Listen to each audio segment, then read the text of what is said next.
Tonight, Sunak and Starmer prepare for their final TV battle. The two leaders will go head-to-head this evening, with the Prime Minister hoping that he can derail Keir Starmer's election campaign just days before polling day. I'll bring you all the build-up from here in Nottingham and speak to the Home Secretary, James Cleverly, and the Shadow Education Secretary, Bridget Phillipson. Also tonight, a Prime Minister battling against the odds. We'll bring you the latest developments in the betting scandal that's engulfed the Conservative Party. A man is arrested as part of a police investigation into the so-called honey trap sexting plot that struck Westminster. He's understood to be a member of the Labour Party. Plus, prisons at breaking point. 500 prisoners released early in Scotland today, and England and Wales could soon follow suit. It's Wednesday. I'm Sophy Ridge, live from Westminster, and this is the Politics Hub.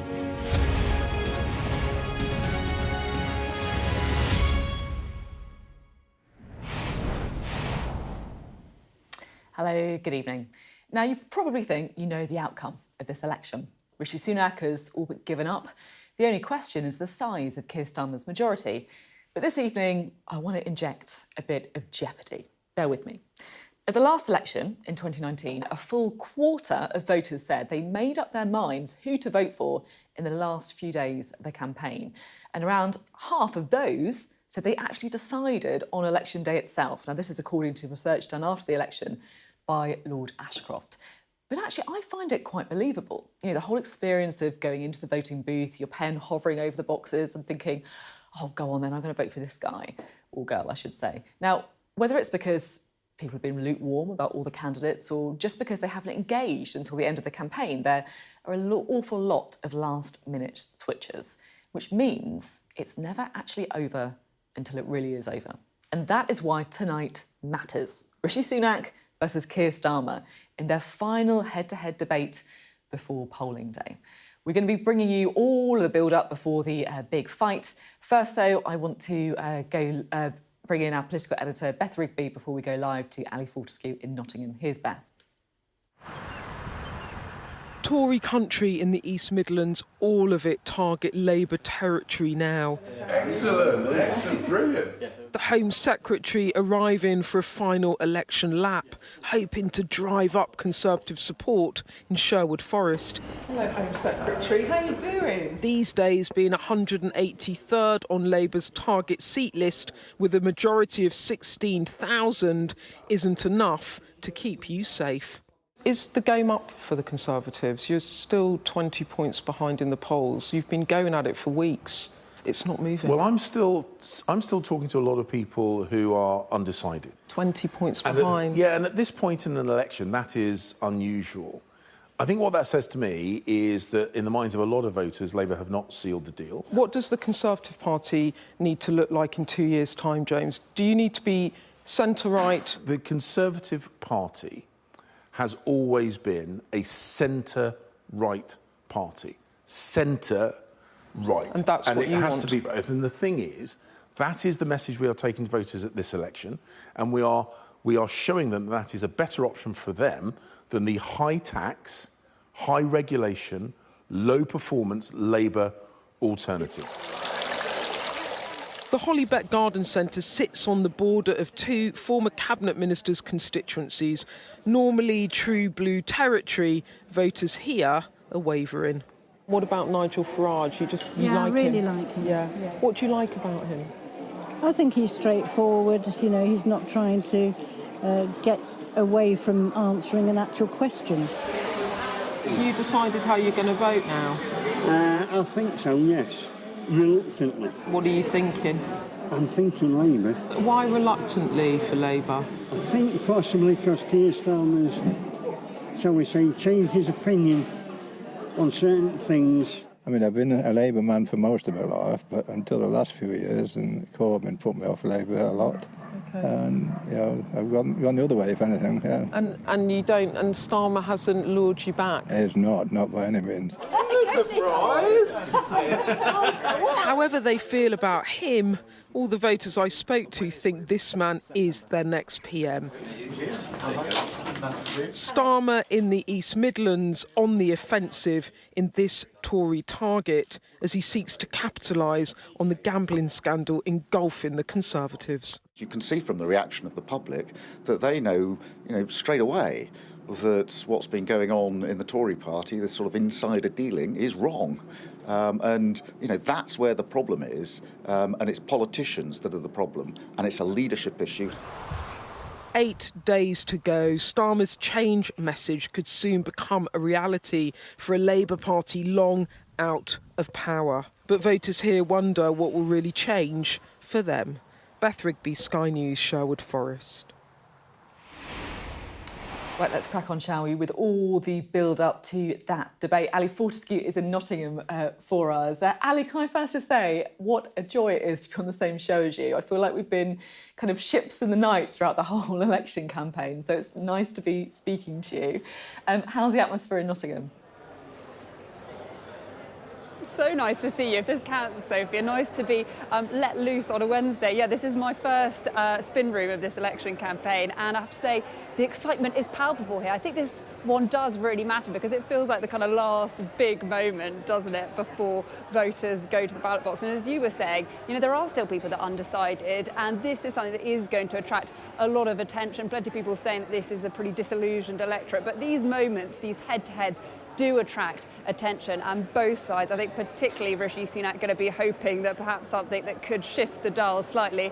Someone who knows a thing or two about a spin room is John Craig. I think you have the full set. Yeah. Have you been to every spin? How many? This is number 7. For this election alone? We started off with the first head-to-head in Manchester, and we were in a spin room which was called the Coronation Street Experience. So we've had the whole soap opera of the election campaign. Here we are at Nottingham Trent University in the Arkwright building. Arkwright, you'll know this, the man who invented the spinning machine for cotton in the 18th century. What could be better than having a spin room called Arkwright? We've just seen the Shadow Education Secretary walk past, David Davis. Yes, I mean, he's not the Shadow Education Secretary, and David Davis. David Davis has been at a few of these. Wes Streeting, I think, has been at most of them. We haven't yet seen the sort of, I don't know, I suppose the Harry Kane, if you like, of the spin room, the Labour attack dog, Jonathan Ashworth. Yeah, I mean, he's ever present, isn't he? I was actually on the same train as him coming up here. But what I think we can, in looking forward to tonight, I think what we can say is that I was thinking, looking back to some of the memorable moments of the 6 previous clashes. There've been, this is the second involving the 2 leaders head-to-head. And there were a couple of events which were there where there were people like Penny Mordaunt and Angela Rayner taking part. The very first one, my recollection of that, at Manchester with the ITV, was when Rishi Sunak really came out fighting and attacked Sir Keir on tax, this £2,000 Labour tax grab. And Sir Keir on that occasion was really, really sluggish. Now, other memories of throughout the 7 programmes, in the Sky News event in Grimsby, Sir Keir struggled when Beth Rigby tackled him on his support for Jeremy Corbyn. And that has come up in some of the ones since, the Question Time and the Sun event the other night. As for Mr Sunak, I remember Penny Mordaunt, in one of the ones that she was doing, saying that his D-Day snub, when he left Normandy, the ceremonies there early, was completely wrong. Wow, that was helpful, wasn't it?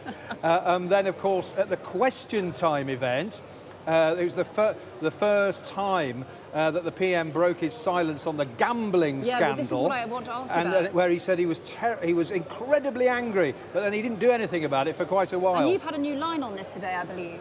I have revealed on Sky News that Craig Williams, who is the Welsh candidate MP, who was in the last Parliament, Rishi Sunak's parliamentary private secretary, who owned up to having what he called a flutter on the date of the general election on the Sunday before Mr Sunak announced it on the Wednesday. He spent the day being interviewed by the officials from the Gambling Commission, 2 ex-police officers who now work for the Commission as investigators, an ex-HMRC investigator who's now working with the Gambling Commission. So he's had a day being grilled by them.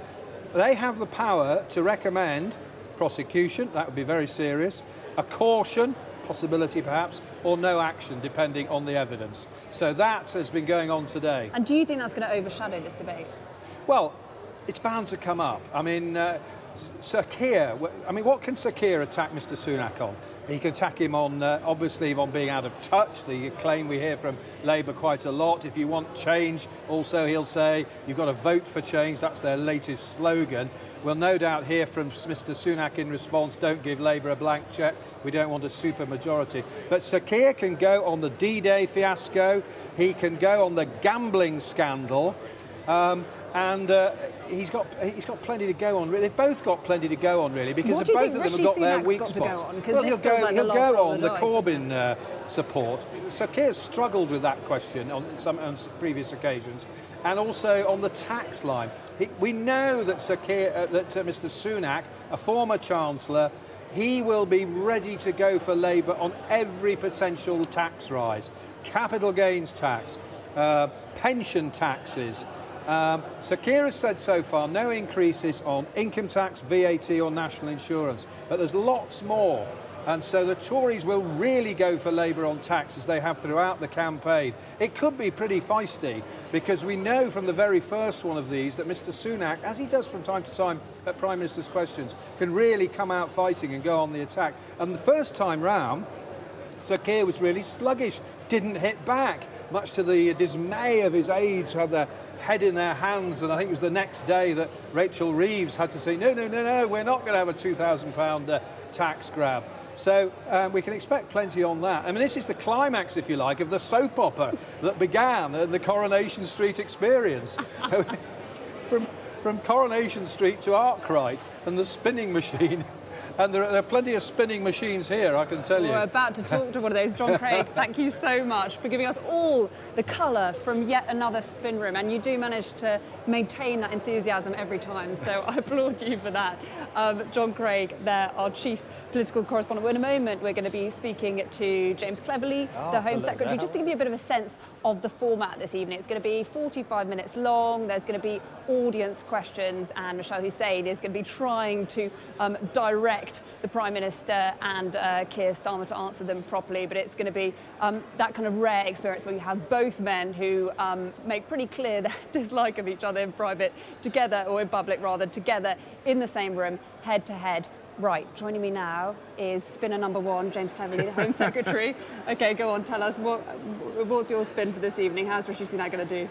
Well, I think what the Prime Minister is going to do is encourage, perhaps for the first time in his campaign, Keir Starmer to be honest. Because we've seen dishonesty after dishonesty after dishonesty.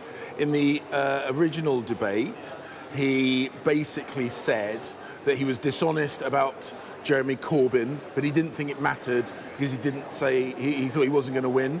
So basically saying, I'm lying to you, but I don't think I'm going to get caught, is, I don't think, a good look. And then today we've seen the person who'd been the number 2 at the Treasury in a Labour government has basically said that they are hiding the true cost of their green taxes. He said 28 billion was a tiny amount of money, and actually the figure would be hundreds of billions. That's come to light today.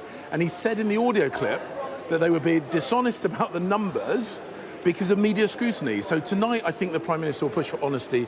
He'll push for the fact that we have got a plan, that Labour Party does not have a plan, and that taxes will inevitably go up under Labour. OK, I've got to come in on honesty. You know, the big question has been about trust in the Conservatives and this betting scandal that is distracted from everything else. Do you think you guys are in a position to be making a point about honesty and trust? Well, candidates from a number of parties are being investigated over gambling. The Prime Minister's been clear on this. He's furious about this, and rightly so. You enter public service to serve the public. The Gambling Commission are conducting their own investigation. We respect their instructions not to discuss their investigation. We have taken action against the candidates involved. On the weekend, I mean, you came out guns blazing, saying that you needed to wait for this process to finish, and now the Prime Minister suspended what I said, 2 people. What I said, you must be a bit miffed. What I said is we weren't going to discuss it. I didn't say we weren't going to take action. We've done an internal investigation. We have decided that the candidates do not meet the threshold that we demand of them. The Gambling Commission has got its own investigation. We respect that, but that is separate. But I guarantee you, in 2 weeks' time, if, heaven forbid, Labour form the next government, when they start ramping up taxes, I don't want to say I told you so. Rishi Sunak does not want to say I told you so. What we want to do is protect the British people from the huge tax rises that a Labour government would bring in. Do you find it, I mean, you used to be party chairman back in 2019 when you won that big victory. Do you think any of this would have happened if you'd been the party chairman? I mean, do you find it disappointing that your kind of campaign message keeps getting derailed because of these scandals? Elections are always difficult, and as I say, the PM and I and I think almost everyone in the party is furious that we are being forced to talk about this issue because of the poor behaviour of a small number of individuals, rather than our promise, for example, to increase by 8,000 the number of fully warranted full-time police officers we're putting on the streets of London, on the streets of the UK, a commitment the Labour Party is not matching. And I know why they're matching it, because in London, where they run policing, police numbers are falling, not rising. So where Labour runs things, they run it badly. We've got a plan, Labour do not. We will bring people's taxes down, Labour will put people's taxes up. Of course, I would rather be talking about that choice, and that's why we've taken action against these individuals. I mean, you'll bring people's taxes. I mean, the taxes have been at record high, and the thresholds mean that taxes will go up. So we have already started bringing people's taxes down, and we've focused those tax reductions on working people, on national insurance contributions, which we have brought down. We're continuing, if we return to government, to bring those down, to scrapping national insurance contributions entirely for the self-employed. The thresholds mean that millions of people are going to be paying more tax. Working people will have the lowest tax burden in decades under a Conservative administration. And the Labour Party can't make that commitment. And they won't make that commitment because Rachel Reeves' key advisor has said taxes have got to go up. The voters know this in their hearts. The IFS says neither of you are being honest. Labour put up taxes whenever they think they can get away with it. As Conservatives, we put up taxes when we have to in order to fund the furlough scheme, for example, or to help people with their fuel bills because of Russia's invasion of Ukraine. But in our heart, we want to ease the tax burden. We are committed to do so. Labour will put taxes up big time. Do you think you can still win this election? Well, look, the opinion polls say one thing. The conversations I'm having on the doorsteps say something very contradictory. I'm not going to bother to try and predict. All I'm going to do, and I know the Prime Minister and the rest of the candidates are doing the same, is we're campaigning hard. We are reminding people what the choice is at this election. We're campaigning for every vote. We are campaigning to get as many Conservative MPs as possible, of course. You've got to admit, it would be a shock. Of course. It would be a shock if you won. Well, shocks happen in politics.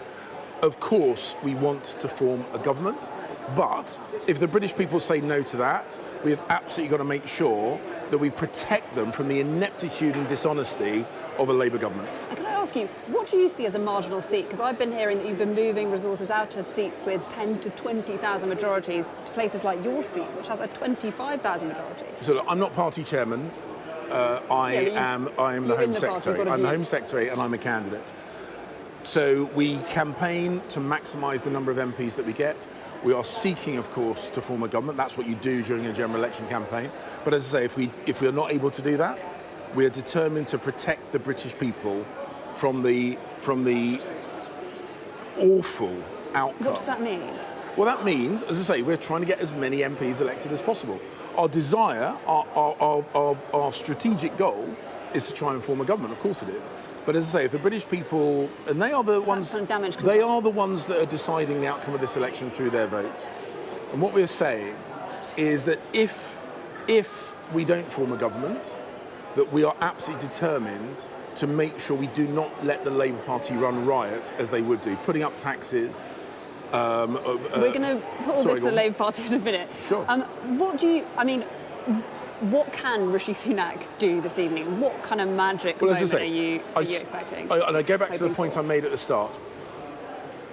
The Labour dishonesty throughout this campaign has been breathtaking. We've got the Shadow Home Secretary claiming she's going to create Home Office functions that already exist. And she knows that they exist, so think you stopped the vote? She is being dishonest with the British people. This Border Command already exists. The returns unit already exists. We're here to talk about your record. You can't say your record with something. No, but the point is, people need to ask themselves: is the party that, according to opinion polls, could well form the next government? Are they being honest with us? Are they being honest with us about the scale of their tax increases? Are they being honest with us about, as I say, the person who'd be the number 2 at the Treasury saying, court audio, saying that they were being dishonest about the 28 billion in green taxes because of media pressure, and the actual figure would be hundreds of billions. They have got to be honest, and if they can't do it now, they will not do it. We're going to have to leave it there. We will put some of that delay, but thank you so much, Home Secretary James, cleverly there, spinning for the Conservatives ahead of that debate this evening. And as I was saying, you know, it's a different night, I think, for Keir Starmer and Rishi Sunak. Rishi Sunak really needs a big moment to try in some way to shift the dial, whereas Keir Starmer, I think, very keen not to make any mistakes, to get through safely. Joining me now, miraculously, swapped in Sam Coates. You've been at a few of these in your element in the spin room. What are you looking for tonight? This is it, Ali. And this is the last chance for Rishi Sunak. And so the Tories have to throw everything at tonight's event. That's why what you're going to hear over the next 3 hours is so important. And they've come up with another plan. It's slightly different to earlier plans.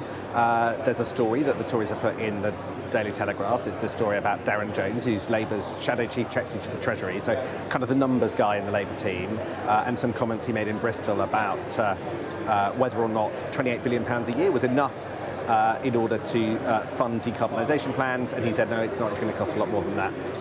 And upon that, James Cleverly, who you just heard, but I'm absolutely certain, because I've just been talking to some of Rishi Sunak's advisors, the Prime Minister himself will try and mount an argument, a closing argument about dishonesty.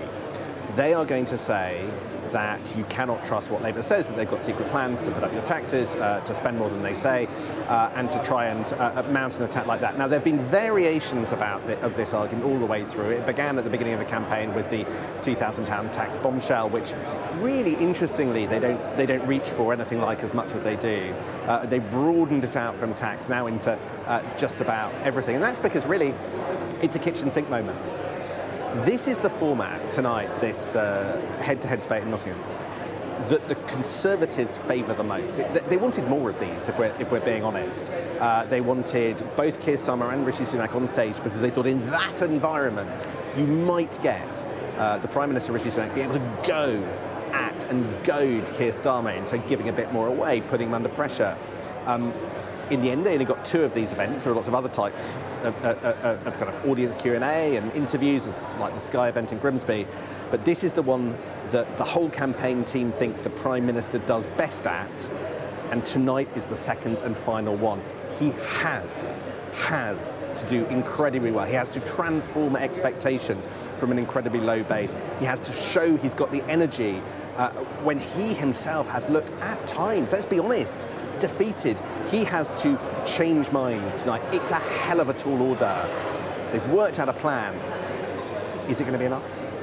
Sam Coates, our Deputy Political Editor, you've got a busy night ahead. Thank you so much. We will be coming back to you, I'm sure. That is it for now. You're watching the Politics Hub. Coming up,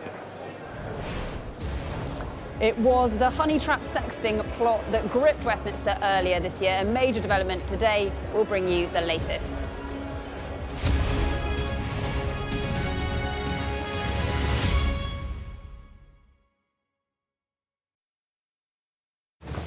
Sky News is getting ready to move in for the election. Hiya. All right, mate. Out you go. Sorry? Come on, let's go. Is this a prank? Is that Beatles about or something? Yeah. K's about? Ed's already measuring up the screens. Well, this is fantastic. We're going to have maps there, charts there, more data over there. As they feel the pressure, you've got to go tight in. Then you can both... We're gone as well? Gone. Oh, God. I'm not joking. We've not got all night. Yeah, I reckon we can work with this. This place will be our home on Election Night Live, and we'll be ready to bring you the full story first, here on Sky News.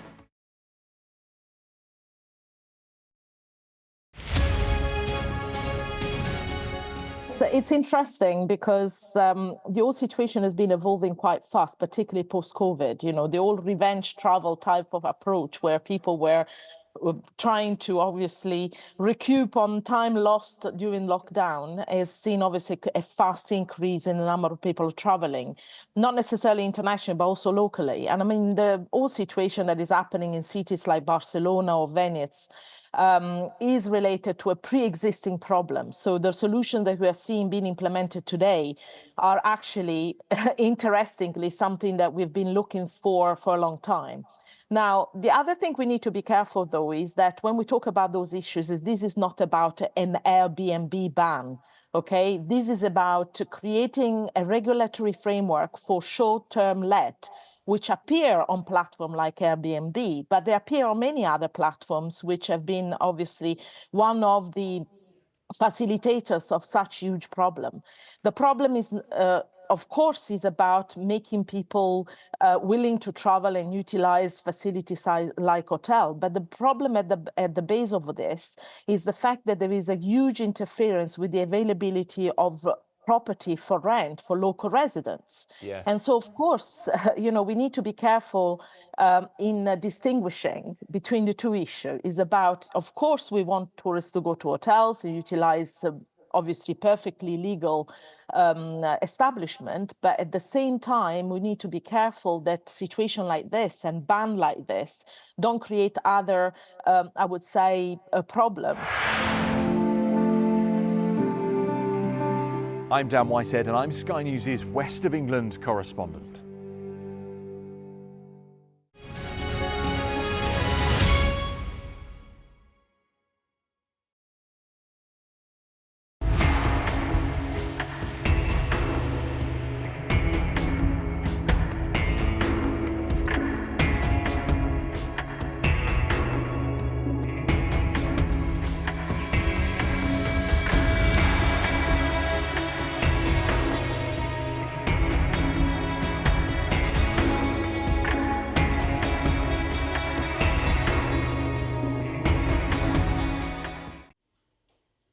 Hello, welcome back to the Politics Hub. Now, it was the scandal that gripped Westminster earlier this year, and now a man has been arrested by detectives investigating the so-called honey trap plot, which targeted several men in the political sphere.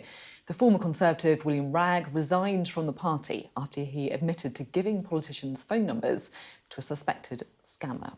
Now, our political correspondent Darren McCaffrey joins us now. Darren, what has happened today then?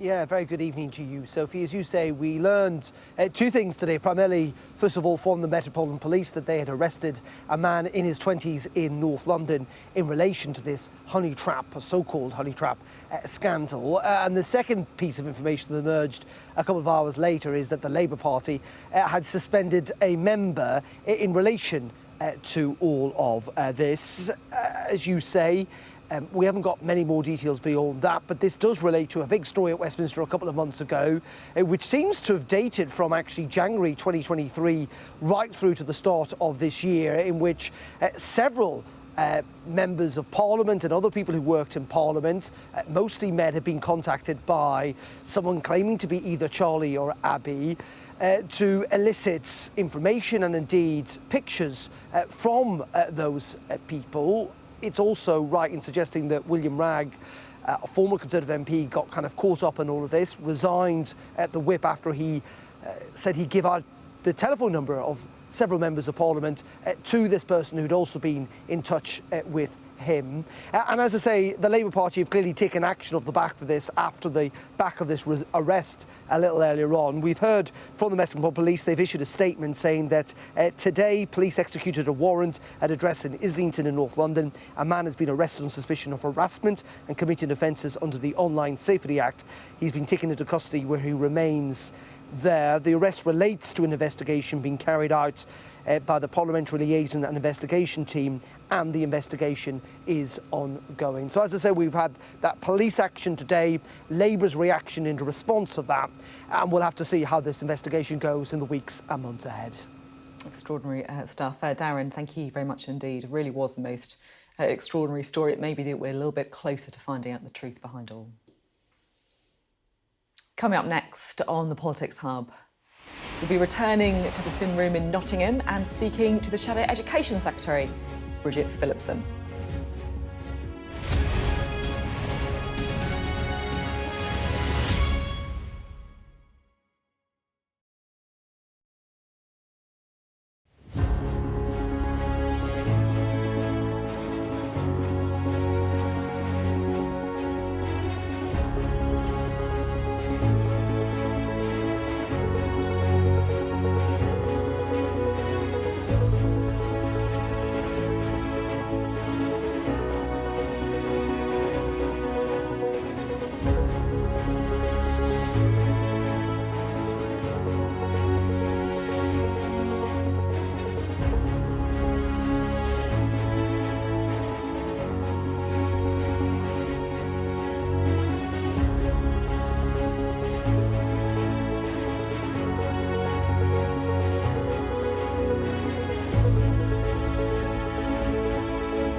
Hello, welcome back to the Politics Hub. I'm here in Nottingham where the Prime Minister and Keir Starmer are about to debate on TV for the final time before polling day. Well, I'm pleased to say that Bridget Phillipson, the Shadow Education Secretary, is here on behalf of Labour, spinning for the Labour Party now. Can I ask you first about a story that's just come out in the last couple of hours?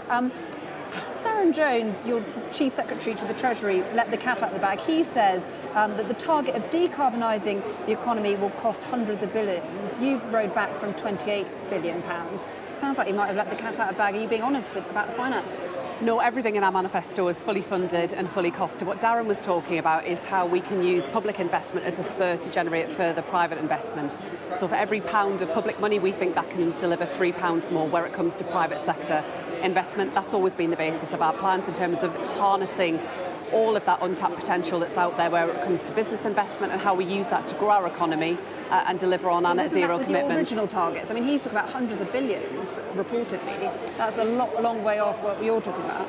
But that's about partnering with business to deliver on that, and that's always been how we've viewed these matters, which is, yes, the government has a role to play, but it's actually working alongside business that we'll be able to drive that growth, create those jobs. You know, we do need to make that transition around net zero. That's a challenge internationally, but actually I think it's a great opportunity to create well-paid, highly skilled jobs right across our country, and I think the country has to be at the forefront of this new technology, and I want it to be here in the UK. You're talking about growth a lot of your colleagues have been. It kind of reminds me of that Harold Wilson quote, I'm an optimist, but an optimist that carries a raincoat.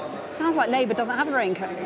No, growth is central, and it's why it's our number one mission, and that's why Rachel Reeves has been quite right. But do you have a backup plan? Well, everything in our manifesto has got a plan behind it, so people can be confident that what we're setting out, we know we can deliver in terms of the spending that it involves, and it's all within that manifesto. People can go in, look at it and be confident in it. But we do absolutely have to get our economy growing, because if the economy in recent years had grown anything like the OECD average, so similar advanced economies, we wouldn't be in a situation where working people are time and again asked to pay more and more in terms of tax. But the key point really around this election is that this is about the future of our country, and if people want to change, if they want a different set of priorities, a different sense of direction, then they shouldn't look at the polls. They need to go out and vote for it to make it happen. Okay, I'm not sure that you've got a raincoat from that, but this debate, let's talk about this debate, this isn't necessarily Keir Starmer's preferred medium format, is it? He didn't really want to do many of these head-to-heads. Do you think he'll improve from last time? I think what you see with Keir, where he engages with the public, he really likes being challenged, dealing with questions and being able to set out Labour's position. I mean, right throughout this campaign, it's been about a Labour Party with a clear plan for the future, a sense of hope and optimism about what our country can achieve. I think what we've had from the Conservatives has just been relentless negativity, a whole load of nonsense about what they claim Labour will do with no basis in truth. And I would just say that, you know, as we enter that final week of the campaign, nothing is decided, nothing is settled, whatever the Conservatives like to tell people. And if people want change, unless they want to wake up to 5 more years of the Conservatives on July the 5th, then they've got to go out and vote to deliver that change. Last time round that we had these sort of head-to-heads, the snap polling straight after suggested that Rishi Sunak had just edged it, was neck and neck. He's going to have to learn lessons from that, isn't he? We all of us, whenever we do public performances or of any kind, we always want to improve on what we do. I mean, Keir wouldn't be a good politician if he sought to always improve, but I think what people get from Keir is a sense about how our country's best days can be ahead of us, how we can turn the page on all of these years of division and chaos we've had under the Conservatives, a clear sense for how we'll grow our economy, how we'll make sure our NHS is back on its feet, how we'll put education at the heart of the work of government once more. The Conservatives had just got nothing to offer by way of positivity. All they've got now is an attempt to pretend that this election is settled and to suppress the vote. On positivity, I mean, inevitably it does just feel like when I speak to people in Labour, there is more of a sense of positivity than morale amongst Conservatives. I mean, do you think people have made their minds up? Is there any point in this debate, given how far ahead you are on the polls? No, I don't think people have made their minds up. And, you know, right throughout this campaign, I've been across the country speaking with voters, north, south, east and west. There are an awful lot of people out there that are still to make up their minds. And if you were to look at the polls, then I think people should caution it. There is big variation between them. In one case, 175 seats that are still too close to call. It's all to play for, you know. So you think something this evening could turn that around? Well, I think it's Keir's opportunity to seek to persuade those voters who haven't made their minds up that the clear choice at this election is between a Labour Party focused on delivering the change our country needs and a Conservative Party that will just give us 5 more years of chaos and division. I honestly dread to think where the country would be if we have 5 more years of that. And goodness knows, for example, where our NHS would be. It's already on its knees. We've got a plan to turn it around. That's the kind of positive message that we've been taking out on the doors. Something that seems to have been overshadowing a lot of these debates is this betting scandal. Labour now involved too. You've suspended a candidate. Ed Davey, it's worth saying, it's obviously separate, but he's admitted to betting on a previous election date back in 2010. Is this a kind of party-wide, politician-wide thing now?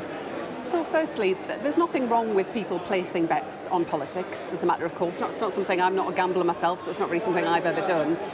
I think the issue where it comes to those that were close to Rishi Sunak and those candidates is the inside knowledge that they had then led them to place those bets. Rishi Sunak took a very long time to respond to that. With the Labour candidate in question, as soon as it came to our attention that he was under investigation, clear action was taken. I want to ask you about an interview you did on Sunday. You basically avoided saying if the party would scrap gender identity guidance in schools. Since then, Keir Starmer has said that it should not be taught in schools. Did you basically misspeak on Sunday? So I don't think it is right that you have ideology pushed to children. We do need guidance that sets out clear direction for teachers and school leaders about how to do that. But we have to do it in a way that is practical, that is respectful, and that puts children's well-being right at the heart of it. I find it deeply frustrating that so much of this discussion fails to take account of not just the sensitive nature of this discussion where we're talking about children's well-being and often the distress that they're experiencing, but that it's been played out in a way that I think will make it harder for teachers. So there will be guidance if Labour forms that next government. But, for example, the guidance was published in draft form. It's still in draft form. The government haven't actually finalised the guidance before Hilary Cass delivered her more recent report into gender questioning children. So I think we need to make sure the guidance is comprehensive and covers all aspects that school leaders tell me they want clear answers on. And many have said they don't feel the guidance necessarily captures everything that they have questions on. Do you think Labour's approach to this and gender identity more broadly has been consistent? You know, you said one thing on Sunday, since then Keir Starmer said something different. We've clearly had different positions or changing position from Keir Starmer over the years, more broadly. No, right from the outset, from when the guidance was first published, I've been clear that we welcome the publication of guidance. We would, of course, need to look at the responses to that consultation that have come in, that closed and had been pending at the outcome of the election. The Conservatives will be doing that as well. It's right and proper that when a government is consulted on a serious piece of guidance, it then looks to make sure that the questions that, for example, school leaders might have or updates that reflect on that, such as Hilary Cass's review, are fully reflected in the revised guidance that is then published. That's what the government would be doing anyway. And frankly, I do find it disappointing that what we've had from the Conservatives is an attempt to make this a political battleground when what we're talking about is children and young people who are often experiencing serious challenge in their lives and are experiencing issues around their well-being.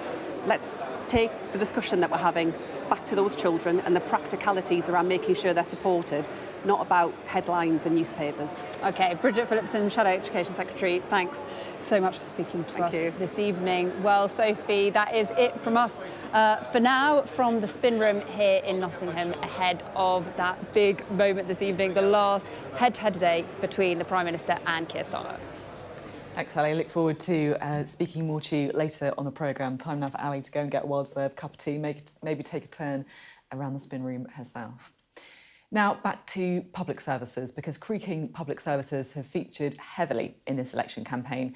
And today we saw new evidence after more than 500 inmates in Scotland were released early in an attempt to tackle overcrowding in prisons.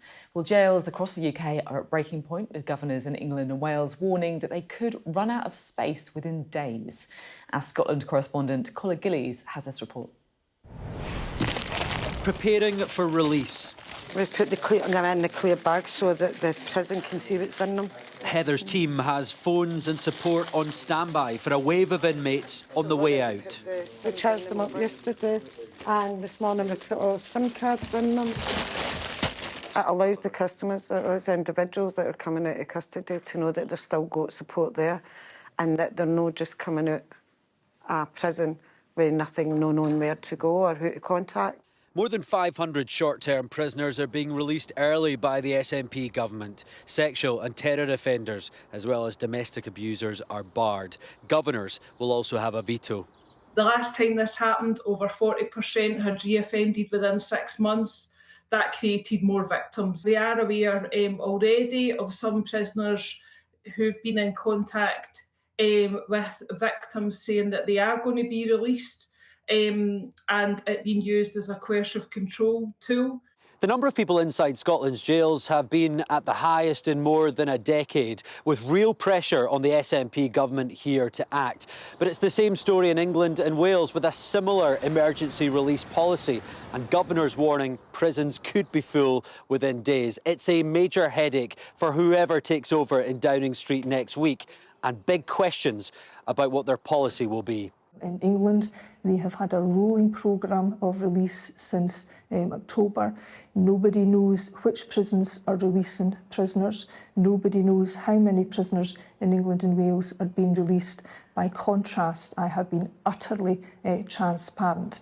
The Conservatives insist this is a major priority. So I don't have a precise figure as to how many will be released, but I think the most important thing and what the public need to know is that it is only on the basis that people are not a danger to the public. But Labour feel the policy is a catastrophic failure.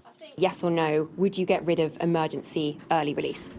We're not going to be able to deal with this on day one. I'll be completely straight with you on that. I can't build a prison in the first week of a Labour government. What I can do is take the tough decisions to make sure that we never get into this position ever again. A big test for politicians north and south of the border in a system at breaking point. Conor Gillis, Sky News, Glasgow. Well, the situation in our prisons and also, of course, the latest on the election is likely to feature in tomorrow's newspapers. We'll have our extended press preview and news review from 10:30 this evening for tonight's news and tomorrow's headlines. Joining us will be the Daily Mirror's associate editor, Kevin Maguire, and the Telegraph's deputy comment editor, Annabelle Denham.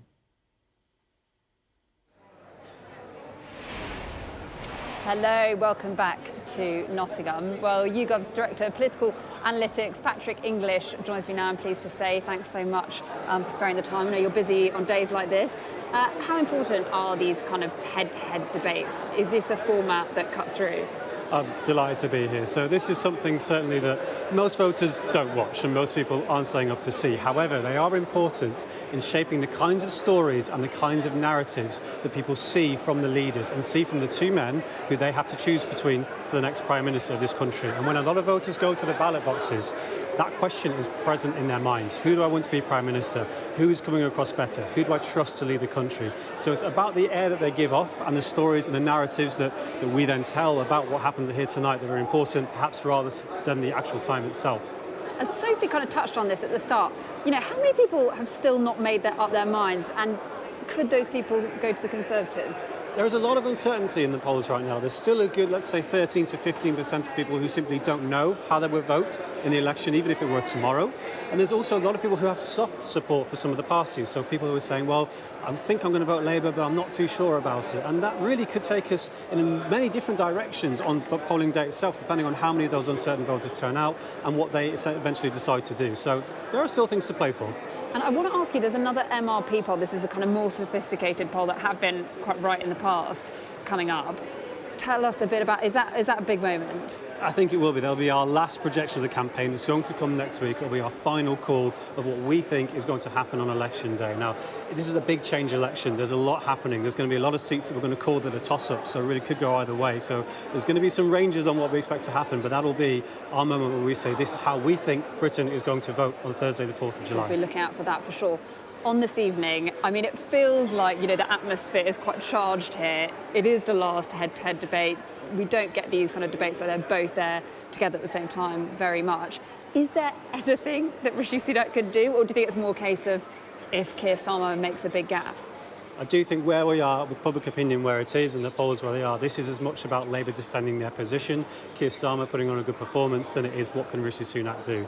So Keir Starmer's going to be thinking about, maintaining that sense that he is ready to lead, giving off that presence that he can be trusted to do the job, and Rishi Sunak's going to probably be trying to knock him off that pedestal and force him into a mistake. And I think that's probably, if there's going to be a moment, that's probably what we're going to be looking out for. OK, thanks so much. And you, of course, will be giving us the YouGov snap polls straight after to give us a bit of a sense of what the public thought. And last time round, actually, was not bad for Rishi Sunak. He just edged ahead in that first poll. It was pretty much neck and neck. That was seen as a bit of a glimmer of hope for the Conservative Party. A lot has happened since then, but we will be back with Patrick later, I'm sure. Still to come on the Politics Hub. More build-up to tonight's debate, and I'll get the experts' assessment on what's at stake.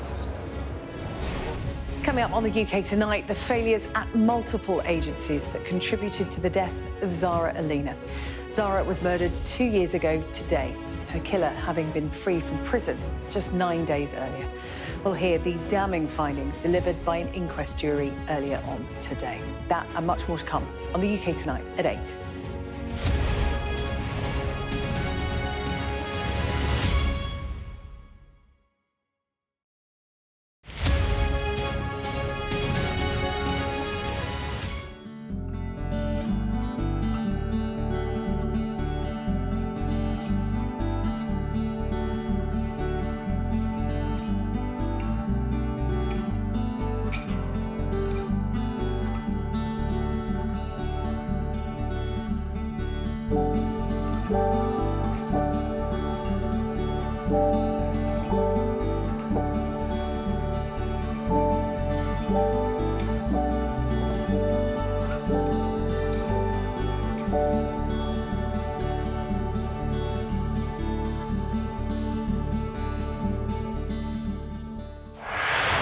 Stone, and I'm Sky's US correspondent. Is this the moment to reform gun laws? We aim to be the best and most trusted place for news.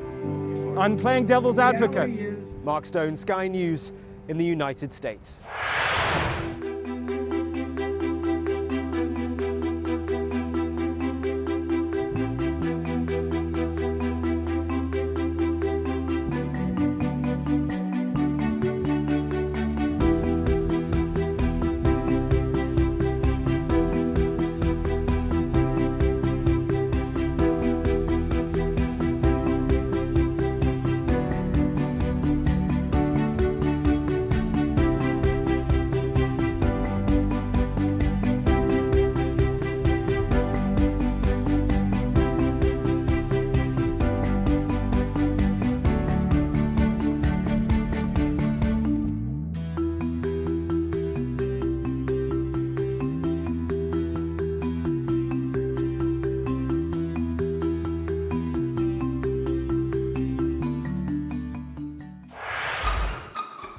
We've got your Sunday mornings covered.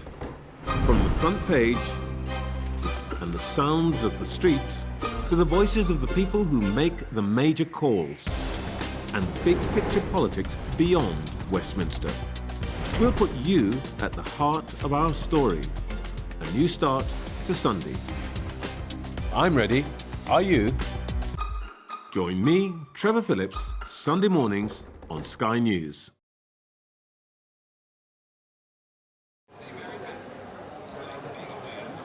Hello, welcome back to Politics Hub. I'm live in Nottingham for the final TV showdown between Rishi Sunak and Keir Starmer ahead of polling day next Thursday. Well, let's bring in the Deputy Political Editor at The Guardian, Jessica Elgott and Alva Ray. Thank you so much, both of you. We've managed to just about pin you down in the last 5 seconds, full disclosure. Alva, what are you looking for this evening? Is there anything Rishi Sunak can do to slightly shift the dial?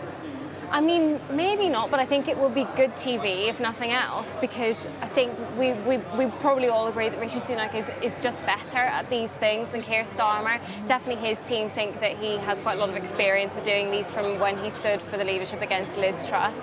And we saw the last time that they went head-to-head, actually that was one of the weakest moments for Keir Starmer of the campaign. Obviously he's miles ahead, but he was quite slow to counter those attacks on that £2,000 tax bill, which was a bit bit frustrating. He won't make that mistake again, but I think just Rishi Sunak is quite nimble, and maybe Keir Starmer is a little bit slower-footed, so I think it could be still an interesting debate. Yeah, Jessica, I mean, it felt like that was a kind of glimmer of hope last time round for the Conservative Party. Obviously, a lot has happened since then. I mean, do you think Rishi Sunak does better in this format? Yeah, I think that probably that's true, and in a way that Rishi Sunak, I think, is thriving here by being seen, weirdly enough, for the Prime Minister, as the underdog, right? So he's kind of taking on Keir Starmer, and for him this is much more risk heavy because he's the one with things to lose. He's the thing, here things could happen to him that could potentially derail the campaign. And Rishi Sunak, effectively has nothing to lose. All he can do is a good performance. And last time round, he managed to land an attack on Keir Starmer that he was very slow to rebut, wasn't nimble enough in that format. I think that Starmer's team are incredibly conscious of that now. That'll be something they'll be looking around every corner to try and avoid this time. So it could be quite an interesting head-to-head. What do you think Rishi Sunak's going to be trying to land this time? Last time it was all about tax. Do you think he's going to go on that again? So I think that we got a hint of it from those Sun interviews that took place on Monday night, where each leader was interviewed, but they weren't head-to-head. And we saw a sort of more forceful attack line from Rishi Sunak, comparing Keir Starmer to Liz Truss, saying they're going to damage he's going to damage the economy. I should know. I stood against Liz Truss. Also that line on migrants queuing up at Calais. And also we had a hint of it from your interview with James Cleverly earlier. That leaked recording Darren Jones talking about the cost of net zero. I think those could all be things that Rishi Sunak just goes really hard at because he has nothing to lose, basically. And I guess the thing is, they do get these unexpected questions. You could see that last time with the question about private healthcare. You could see that I think Keir in particular was a bit taken off guard. And I think you do get the dynamics in that kind of dynamic in a debate like this, because we've seen these leaders do Q&As all the time on the campaign, but they're usually in a workplace, which in a way is a kind of strange environment, because people aren't going to be asking the most difficult questions if they're surrounded by their bosses. But here the audience kind of has an incentive to land a difficult question on a politician. So I think it's here that you can see the really kind of unexpected issues come up, something they haven't quite prepped for. I've got to ask you both, who do you think is going to come out? Well, no, we're not doing bets. That's not something we want to be talking about, but who do you think will come out on top? I think Rishi Sunak will probably win the debate, but Keir Starmer will probably win the war. Okay. And I think that, that debating style, often Sunak's better at that, but usually you see the polling afterwards and you see Starmer doing better on substance. And quick predictions on the outcome of the election. We asked you this last time, and I'm interested to see if anything's changed. I think Labour will win, Ali, and beyond that, do you think they're going to win big? Yeah. I think there's a lot of expectation management going around Labour at the moment. I still think it's going to be a big majority. A big majority. Okay, a big majority. You heard it here first, but a vote. Well, some postal votes have happened, but the votes have not happened yet. Sophie, right? We are all getting very excited here in the spin room, the final spin room of this election campaign. Can you believe it? I'm actually really pleased because I have not managed to really get out of Westminster yet. I've been in the studio, but I'm finally managing to soak up some of the atmosphere here. And as you heard there, I think the sense, Sophie, is that Rishi Sunak is quite good in this format, and maybe he could land some blows, but doesn't seem like many people think that's going to be enough to shift the dial. I don't know what you think, Sophie. Well, Ali, there was one question that I did want to ask you. My favourite thing about spin rooms, watching from this place, is that you can always see all the journalists in the background, particularly some Sky ones as well. I was watching John Craig behind you earlier. But you can always tell, I think, from the demeanour of the spinners for the parties. Have they come into the room yet, and how do they seem? It's a really interesting question, because I really thought this earlier. Labour were in pretty early, and there is just a bit of buzz around them. I think they obviously are very cautious, but I do think you do feel the optimism within the Labour Party much more at the moment. And I think, morale has slightly sapped out of the Conservative Party. I have to say, it does seem to have got a bit better recently. I think perhaps they've kind of accepted that this is, you heard James Cleverly there saying that it is looking like it's going to be a Labour win. So they've obviously changed tack slightly, but I do think, Labour were in here quite early talking to us. It took us slightly longer for the Conservatives to come out. I mean, people like James Cleverly do have a fighting spirit, but it's going to take quite a lot of fight to get through this. But everyone will obviously be watching this last big election moment, the last TV debate tonight on the BBC. It's going to be in about an hour's time. Yeah, I think it's the same as our debate in Grimsby as well, actually. Labour were all over it and Conservatives not so much to be seen. Ali, thank you very much indeed. Well, that is it from me for tonight. Ali Day will be back at 9:30 with all the analysis and reaction to tonight's debate. Up next, it is the UK Tonight with Sarah J. Mee, and I'll see you tomorrow.